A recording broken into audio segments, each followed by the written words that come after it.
মহান আল্লাহ পাক রব্বুল আলামিন তিনি এটাই বলতে চায় যে আমাকে আপনাকে ধন সম্পদ, অর্থ, টাকা পয়সা, ঘর বাড়ি, জমি জায়গা, বিশেষ করে সন্তান, যা কিছু আল্লাহ পাক রব্বুল আলামিন নিয়ামত স্বরূপ আমাকে আপনাকে দিয়েছেন, এই জিনিসগুলো থেকে আমরা যেন মহান আল্লাহ পাক রব্বুল আলামিনের জিকির থেকে বিরত না থাকি।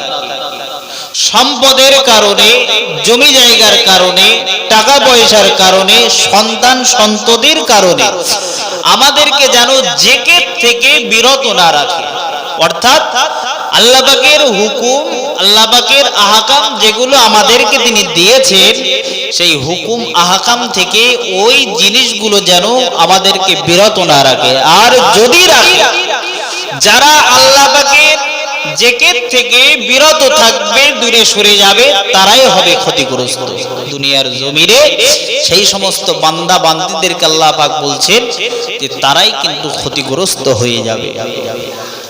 তাহলে আমি আপনি ভাবি, জিকির মানে সর্বদা এটা নয় যে সকাল সন্ধ্যা আমরা আল্লাহ আল্লাহ জিকির করব, এর নাম কিন্তু জিকির বলে আল্লাহ পাক তিনি বোঝাতে চাচ্ছেন না। প্রতিটা কাজে, প্রতিটা ক্ষেত্রে যেন আমরা আল্লাহ পাকের হুকুমকে মান্যতা দিয়ে দুনিয়ার জমিনে আমাদের জীবনটাকে গড়ে তুলি, এটাই আল্লাহ পাক রব্বুল আলামিনের মূল লক্ষ্য আমাদের দিকে। দুনিয়ার জমিনে মহান আল্লাহ পাক রব্বুল আলামিন আমাকে আপনাকে দুনিয়ার জমিনে তিনি পাঠিয়েছেন। দুনিয়ার জমিনে পাঠানোর পরে মহান আল্লাহ পাক রব্বুল আলামিন পবিত্র কোরআনের ভিতরে তিনি তো সেটাই বলেন, ইয়া আইয়ুহাল্লাযীনা আমানু লা তুলহিকুম আমওয়ালুকুম ওয়ালা আওলাদুকুম আন যিকরিল্লাহ ওয়া মান ইয়াফআল যালিকা ফাউলাইকা হুমুল খাসিরুন। মহান আল্লাহ পাক রব্বুল আলামিন তিনি তার ঈমানদার সম্প্রদায়ের বান্দা বান্দীদিগকে লক্ষ্য করে তিনি বললেন, এ আমার বিশ্বাসী সম্প্রদায়ের মানুষেরা, এ আমার ঈমানদার সম্প্রদায়ের মানুষেরা, দুনিয়ার জমিনে তোমাদেরকে জানো তোমাদের ধন সম্পদের কারণে, তোমাদের টাকা পয়সার কারণে, তোমাদের ঘর বাড়ির কারণে, তোমাদের সন্তান সন্ততির কারণে আমি আল্লাহ আমার জিকির থেকে যেন তোমরা দূরে সরে যেও না। আর আমি আল্লাহ তোমাদেরকে জানিয়ে দিলাম, যদি তোমরা ওই সমস্ত জিনিসগুলোর কারণে আমার জিকির থেকে যদি তোমরা বিরত হয়ে যাও, তাহলে আমি আল্লাহ জানিয়ে দিলাম তোমরাই হলে ক্ষতিগ্রস্ত। ক্ষতিগ্রস্তদের দলে কিন্তু অন্তর্ভুক্ত আমাদেরকে হতেই হবে। দুনিয়ার জমিনে আল্লাহ পাক রব্বুল আলামিন যে সমস্ত সন্তান সন্ততিগুলো আমাদেরকে তিনি দিয়েছেন, আমি আপনি একটু ভাবি যে আজকে দুনিয়ার জমিনে আল্লাহ পাক রব্বুল আলামিন সন্তান আমাকে আপনাকে দান করেছেন, কিন্তু আজকে সেই আল্লাহ পাকের জিকির থেকে, আল্লাহ পাকের অনুসরণ করা থেকে সবচেয়ে যদি দুনিয়ার জমিনে আমাদেরকে দূরে সরিয়ে রাখে, তো একমাত্র কারণ হলো এই সন্তানরাই। সন্তানদের কারণে আজকে কিন্তু আমরা দুনিয়ার জমিন থেকে আল্লাহ পাকের জিকির থেকে আমরা দূরে সরে আছি, আল্লাহ পাকের অনুসরণ করা থেকে। দুনিয়ার জমিনে আমি আপনি একটু ভেবে দেখি, মহান আল্লাহ রব্বুল আলামিন দুনিয়ার জমিনে আমাকে আপনাকে যেমন পাঠিয়েছেন, আমাকে আপনাকে যেমন সন্তান তিনি দান করেছেন দুনিয়ার জমিনে, এই সন্তানদেরকে কিভাবে তাদের ভবিষ্যৎটুকু আমরা গড়ে তুলতে পারবো, দুনিয়ার জমিনে কিভাবে তারা সুখে আর শান্তিতে বসবাস করতে পারবে, দুনিয়ার জমিনে কিভাবে আমি পিতা ইন্তেকাল করবার পরে আমার সন্তানগুলো কিভাবে তারা আরাম আয়েশের যাতে খাতে কাটিয়ে যাবে, এই চিন্তায় আমি আর আপনি দেখি নামাজের টাইম হলেও, নামাজের সময় হলেও নামাজের দিকে আমরা যাই না, দুনিয়ার জমিনে কাজের দিকে আমরা ছুটে যাই। যদি জিজ্ঞাসা করা হয় বাবাজি কি জন্য কাজের প্রতি এত আপনার ভালোবাসা, মসজিদের মাইকে আযান হয়ে যায়, মুয়াজ্জিন সাহেব মসজিদের মাইকে আযান হাঁকে, মুয়াজ্জিন সাহেব মসজিদের মাইকে নামাজের জন্য ডাকে, হাইয়া আলাস সালাহ, মুয়াজ্জিন সাহেবগুলো নামাজের জন্য যখন ডাকে, বান্দা তোমরা চলে এসো, নামাজের দিকে তোমরা চলে এসো, মঙ্গলের রাস্তায় তোমরা চলে এসো। আমি আপনি দুনিয়ার জমিনে নামাজের রাস্তায় না গিয়ে, আমি আর আপনি মঙ্গলের রাস্তায় না গিয়ে কাজের রাস্তায় তখন ছুটে চলি। কি জন্য ছুটে চলি? দুনিয়ার জমিনে কিছু ইনকাম আমাকে আপনাকে করতে হবে, কিছু টাকা পয়সা রুজি রোজগারের জন্য দুনিয়ার জমিনে আমাকে আপনাকে ছুটে চলতে হবে একটাই কারণে, কিভাবে আমি আমার সন্তানগুলোকে লালন পালন করতে পারবো। এটাই তো আমাদের মূল টার্গেট। কিন্তু আপনি ভাবেন যে সন্তানের জন্য আপনি দুনিয়ার জমিনে নামাজ কাজা করছেন, যে সন্তানের কারণে দুনিয়ার জমিনে আপনি রোজা কাজা করছেন, ওই সন্তানের জন্যই তো আপনাকে জাহান্নামের আগুনে ভুগতে হবে।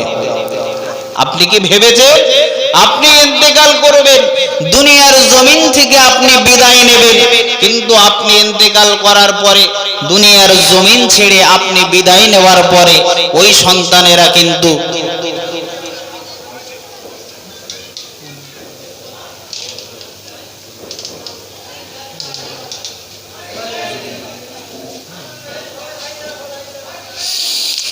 আমি আপনি দুনিয়ার জমিনে যে ছেলের জন্য যে মেয়ের জন্য এত কিছু করছি, ওই ছেলে আর মেয়ের জন্যই কিন্তু একদিন আমাকে আপনাকে জাহান্নামের আগুনে পুড়তে হবে। আপনি এত ভালোবাসেন, এত মহব্বত করেন, ওই সন্তান দেখবেন আপনার ইন্তেকালের পরে কতটা আপনার খোঁজ নেবে, কতটা আপনার খোঁজ নেবে, এটা একটু দেখার দরকার। দুনিয়ার জমিন থেকে আমি আপনি ইন্তেকাল করব, আর আমার আপনার সন্তানগুলো ওই মরণের দিনে হয়তো একটু চোখের পানি ঝরাবে। মরণের দিনে যদি সন্তানের হৃদয়টা, অন্তরটা যদি নরম হয়, হয়তো চোখ দিয়ে দু এক ফোঁটা পানি পড়তে পারে। আর ওর অন্তর যদি কঠিন হয়ে যায়, ও যন্ত্রের চোখ দিয়ে দেখবেন এক ফোঁটা পানিও বার হবে না। দুদিন চার দিন ও বাপের কাজটা, মায়ের কাজটা জীবনের মতো মুছে দেওয়ার জন্য চেষ্টা থাকে, কখন 4 দিনের দিন 6 দিনের দিন বাপের নামে কিছু একটু করে জীবনের মতো যেন ঋণ থেকে আমি মুক্ত হতে পারি। ও জানে বাপের নামে যদি একটু কিছু করতে পারি 4 দিনের দিন, 6 দিনের দিন, 41 দিনের দিন, আমি হয়তো বাপের নাম থেকে একেবারে জীবনের মতো মুক্ত হয়ে যাব। কিন্তু না, ওই সন্তান দুনিয়ার জমিনে ওই সন্তানের জন্য আপনি এত কিছু করেছেন, ওই সন্তান আপনাকে কতটা মনে রেখে দিয়েছে। ওই সন্তানের উচিত ছিল দৈনিক 5 ওয়াক্ত নামাজ আদায় করে, দৈনিক 5 ওয়াক্ত নামাজ আদায় করে জনম দুঃখী আব্বা জানের জন্য হাত দুখানা আল্লাহর দরবারে তুলে আল্লাহর কাছে দোয়া চাওয়া, আল্লাহ পাক আমার জনম দুঃখী আব্বা জান দুনিয়ার জমিনে কতটা না কষ্ট করে, কতটা না অভাব অনাটনের সবাই আমার মতো নাফরমান সন্তানটিকে মানুষ করে গেল। মাহবুব আপনি আমার সন্তান, আপনি আমার আব্বা জানের, আপনি আমার আব্বা জানের কবরখানা জান্নাতুল ফেরদাউস বানিয়ে দেন। এই দোয়াটা গো সন্তানের করা উচিত ছিল, আপনার সন্তানের তো উচিত ছিল, আপনার সন্তানের তো কর্তব্য ছিল প্রতিটা জুমার দিনে, প্রতিটা জুমার রাতে জনম দুঃখী আব্বা জানের কবরের ধারে গিয়ে গিয়ে, জনম দুঃখিনী মায়ের কবরের পাশে গিয়ে গিয়ে জনম দুঃখিনী মায়ের জন্য কবরের ধারে দাঁড়িয়ে দাঁড়িয়ে আল্লাহর দরবারে হাত দুখানি তুলে আল্লাহ পাক রব্বুল আলামিনের কাছে হাত দুখানি তুলে আল্লাহর কাছে দোয়া চাওয়া, আল্লাহ দুনিয়ার জমিনে আমার জনম দুঃখী আব্বাজান, দুনিয়ার জমিনে আমার জনম দুঃখিনী গর্ভধারিণী মা আমাকে অনেক কষ্ট করে মানুষ করে গেছে। আজকে আমি তাদের কলিজার টুকরা সন্তান, তাদের কবরের ধারে দাঁড়িয়ে দাঁড়িয়ে আপনার দরবারে দুখানি হাত আমি তুলেছি। রব্বির হামহুমা কামা রব্বায়ানি সগীরা, রব্বির হামহুমা কামা রব্বায়ানি সগীরা। আল্লাহর কাছে দোয়াটুকু করা তো তাদের উচিত ছিল। আব্বা যারা আমার সোনার মানিকেরা মনে রেখে দিন, আমার আপনার সন্তানগুলো জুমার দিনে বলি না কেন আর যে কোনো দিন বলি না কেন কবরের ধারে গিয়ে দাঁড়িয়ে দাঁড়িয়ে একটা বার দোয়া চাওয়ার ক্ষমতাও তো তাদের নাই। কি সন্তান আমি আপনি দুনিয়ার জমিনে তৈরি করছি, জনম দুঃখী আব্বার জন্য, মায়ের জন্য কবরের ধারে গিয়ে দাঁড়িয়ে যে একটু দোয়া চাবে আল্লাহর দরবারে, আল্লাহ আমার আব্বা জান আমার মায়ের কবরখানা আপনি একটু শান্তিময় করে দেন, এই দোয়াটুকু করবার ক্ষমতাও তাদের নেই। অথচ সেই সন্তানের জন্য আমাকে আপনাকে জাহান্নামের আগুনে ভুগতে হবে। সন্তান যদি নেক না হয়, সন্তান যদি ভালো না হয়, তো ওই সন্তানের জন্য মনে রাখবেন কিয়ামতের ময়দানে কিন্তু জাহান্নামের আগুনে আপনাকেই ভুগতে হবে। সন্তান কিন্তু এমনি এমনি নেক সন্তান হিসেবে গড়ে ওঠে না। আমি আপনি কি কোনোদিন আল্লাহর দরবারে আমার সন্তানটার জন্য আমরা কি কেঁদেছি? কোনোদিন কি আল্লাহর দরবারে আমার সন্তানের জন্য আমি আপনি একটু দোয়া চেয়েছি? কখনো চাইনি। আমি আপনি যদি আল্লাহর দরবারে একটু দোয়া চাইতে পারি, আমি আপনি যদি আল্লাহর কাছে একটু আমার সন্তান যাতে নেক সন্তান হিসেবে গড়ে ওঠে এটা যদি আল্লাহর দরবারে জানাতে পারি, তো নিশ্চিত মনে রাখেন আমার আর আপনার সন্তান নেক সন্তান হয়ে দুনিয়াতে গড়ে উঠতে বাধ্য হবে। কারণ সন্তানের জন্য পিতামাতার দোয়া আল্লাহর দরবারে কিন্তু কবুল হতে বাধ্য। মহান আল্লাহ রাব্বুল আলামিন দুনিয়ার জমিনে সন্তান সন্ততি নেক হওয়ার জন্য মহান আল্লাহ রাব্বুল আলামিন পবিত্র পাক কালামুল্লাহ শরীফের ভিতরে তিনি তো দুনিয়াবী মানুষদের জন্য, দুনিয়ার মানুষের জন্য তিনি শিক্ষা দিয়েছেন, দুনিয়ার মানুষের জন্য তিনি শিক্ষা দিয়ে রেখেছেন। আমার বান্দা বান্দিরা তোমরা শুনে রেখে দাও, সন্তান সন্ততি কিভাবে নেক হবে। নেক হওয়ার অনেক আমল আছে, নেক হওয়ার অনেক দোয়া আছে। আল্লাহর দরবারে দোয়া চাইতে হবে। মহান আল্লাহ রাব্বুল আলামিন পবিত্র কোরআনের ভিতরে তিনি জানেন, পবিত্র কোরআনের ভিতরে তিনি বিভিন্ন জায়গায় দোয়ার পদ্ধতি তিনি শিখিয়ে দিয়েছেন। আমরা যদি দোয়াগুলো নিয়ে আল্লাহর দরবারে একটু দোয়া চাইতে পারি, আমরা যদি একটু আল্লাহর দরবারে সন্তানগুলোর জন্য দোয়া চাইতে পারি, আমাদের সন্তানগুলো নেক সন্তান হিসাবে দুনিয়ার জমিনে গড়ে উঠতে বাধ্য হবে। কিন্তু আমরা তো সন্তানদের জন্য আল্লাহর কাছে দোয়া চাই না। মহান আল্লাহ রাব্বুল আলামিন পবিত্র কালামের ভিতরে তিনি বলেন, রব্বি হাবলি মিন লাদুনকা যুররিয়াতান তাইয়্যিবাতান ইন্নাকা সামিউদ দুআ। মহান আল্লাহ রাব্বুল আলামিন পবিত্র কালামুল্লাহ শরীফের ভিতরে তিনি আয়াতটি বর্ণনা করেন। কোরআনের ভিতরে মহান আল্লাহ পাক 3 নম্বর পারার সূরা আল ইমরানের ভিতরে সূরা নাম্বার 3 পারা নাম্বার 3 এর ভিতরে মহান আল্লাহ রাব্বুল আলামিন তিনি বলেন, দুনিয়া জমিনে সন্তান সন্ততি নেক হওয়ার জন্য আল্লাহর দরবারে দোয়া চাওয়ার এই পদ্ধতিটা মহান আল্লাহ পাক তিনি শিক্ষা দিয়ে গেছেন। যে দুনিয়ার জমিন থেকে আল্লাহর নবী জাকারিয়া আলাইহিস সালাতু ওয়াস সালামকে, আল্লাহর নবী জাকারিয়া আলাইহিস সালাতু ওয়াস সালামকে কোন সন্তান সন্ততি আমার আল্লাহ পাক তিনি দান করেন না। আল্লাহর নবী জাকারিয়া সালামের যখন কোনো সন্ততি হয় না, তখন তিনি মহান আল্লাহর কাছে দোয়া চাইতে লাগলেন, رب هب لي من لدنك ذرية طيبة إنك سميع الدعاء। এই দোয়া যখন মহান আল্লাহর দরবারে তিনি চাইলেন, এই দোয়া চাওয়ার পরে মহান আল্লাহ পাক রব্বুল আলামিন ফেরেশতাদেরকে ডেকে ডেকে বলে দিলেন, আমার ফেরেশতারা যাও, তোমরা চলে যাও, আবার নবী জাকারিয়া আলাইহিস সালাতু ওয়াস সালামের কাছে তোমরা চলে যাও। আল্লাহ রব্বুল আলামিনের ফেরেশতা হযরত নবী জাকারিয়া আলাইহিস সালামের কাছে চলে এলেন। আল্লাহর নবী জাকারিয়া আলাইহিস সালাতু ওয়াস সালাম কামরার ভিতরে তিনি ইবাদতরত অবস্থাতে আছেন, এমন সময় ফেরেশতা ডাক দিয়ে বলে, আল্লাহর নবী জাকারিয়া আলাইহিস সালাতু ওয়াস সালাম, মহান আল্লাহ রব্বুল আলামিন আপনার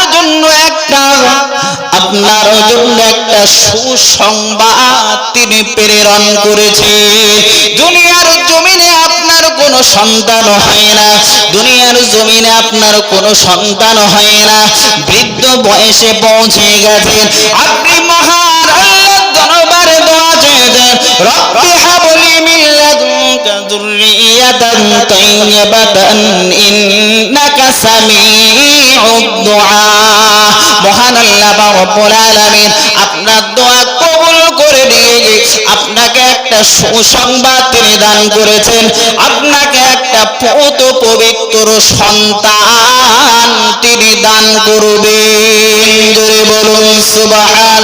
আল্লাহর নবী জাকারিয়া আলাইহিস সালাতু ওয়াস সালাম মহান আল্লাহ রব্বুল আলামিনের ফেরেশতাদেরকে ডেকে ডেকে বলেন, হে আল্লাহর ফেরেশতারা, আমি তো জাকারিয়া আলাইহিস সালাতু ওয়াস সালাম, আমার তো বয়সটা অনেক বেশি হয়ে গেছে, আমার বয়স অনেকটা বেশি হয়ে গেছে, আমার স্ত্রী তো কোনো সন্তান হবে না জানা যায়, কিন্তু এরপরেও কিভাবে আমাদের সন্তান হবে? মহান আল্লাহ জানিয়ে দিলেন, আমার ফেরেশতা তোমরা বলে দাও, আমি আল্লাহ যেটা চাই সেটাই করতে পারি। জোরে বলুন সুবহান। মহান আল্লাহ দরবারে তখন আল্লাহর নবী জাকারিয়া আলাইহিস সালাতু ওয়াস সালাম তিনি তখন বলতে লাগলেন, আল্লাহ আমাকে কিছু একটা নিদর্শন দেন, কিভাবে বুঝবো আমার পুত্র সন্তান হবে? আল্লাহ রাব্বুল আলামিন ফেরেশতা মারফত বলে দেন, আবার নবী জাকারিয়া আলাইহিস সালামকে বলে দেন, 3 দিন যাবত কোন মানুষের সাথে কথা বলতে পারবে না, ইশারা আর ইঙ্গিত ছাড়া কোন মানুষের সাথে 3 দিন যাবত কথা বলতে পারবে না। আমি আল্লাহ এমন সন্তান আমার নবী জাকারিয়া আলাইহিস সালাতু ওয়াস সালামকে আমি দান করব, আমার নবী জাকারিয়া আলাইহিস সালাতু ওয়াস সালামকে আমি এমন সন্তান দান করব, সেই সন্তানটি দুনিয়ার জমিনে হবে, সেই সন্তানটি দুনিয়ার জমিনে নারী জাতি থেকে দূরে সরে থাকবে। শুধু তাই না, আমার নবী জাকারিয়া আলাইহিস সালামের সন্তানটিকে আমি আল্লাহ জাতির নেতা বানিয়ে দেব। সুবহান। শুধু তাই নয়, আমার আল্লাহ রব্বুল আলামিন ওই জাকারিয়া আলাইহিস সালামের যে সন্তানটি তিনি দান করেছিলেন দুনিয়ার জমিনে, সেই সন্তান হলেন একজন নবী। তাহলে দেখেন, আমরা তো আল্লাহর কাছে দোয়া চাই না, দোয়া যদি সত্যি আল্লাহর কাছে যেতে পারি, আল্লাহ নেক সন্তান অবশ্যই তিনি আমাকে আপনাকে দান করবেন। কিন্তু আল্লাহর দরবারে আমরা যদি সন্তানদের জন্য দোয়া না চাই, সন্তানরা কিভাবে, আমি আব্বা আমি মা, আমাদের জন্য কিভাবে দোয়া চাবে? যাই হোক, আমরা চেষ্টা করব আমাদের সন্তানদের জন্য আল্লাহর কাছে দোয়া চাইব। আল্লাহ পাক রব্বুল আলামিন আমাদের সেই তৌফিকটুকু দান করেন। সকলে বলি আল্লাহুম্মা আমিন। সকলে একটু তাকবীর দেন, নারে তাকবীর, নারে তাকবীর। সরফরাজপুর শেখ পাড়া, মাদের পাড়ার মহান ইসলামী জলসা নারে তাকবীর। হাফেজ মাওলানা পীরজাদা মনিরুজ্জামান সাহেব হুজুর। যাই হোক, এখনো যারা বাড়িতে রাস্তাতে আছেন সকলকে অনুরোধ করছি আপনারা সকলে চলে আসেন। এখন স্টেজে উপস্থিত হয়েছেন যিনি বক্তব্য রাখবেন, ইনি হলেন ওস্তাদুল হুফাজ পীরে কামেল হাফেজ আব্দুল আজিজ রহমাতুল্লাহ আলাইহি পানিগোবরা হাফেজ সাহেব হুজুর পীর কিবলা রহমাতুল্লাহ আলাইহির সুযোগ্য পৌত্র জনাব হাফেজ মনিরুজ্জামান সাহেব হুজুর, তিনি আপনাদের সম্মুখে তার জ্ঞানগর্ভ বক্তৃতা তিনি রাখবেন। সকলে ধীর স্থির ভাবে শ্রবণ করুন, মহব্বতের সাথে দরুদ শরীফ পড়ুন। আল্লাহ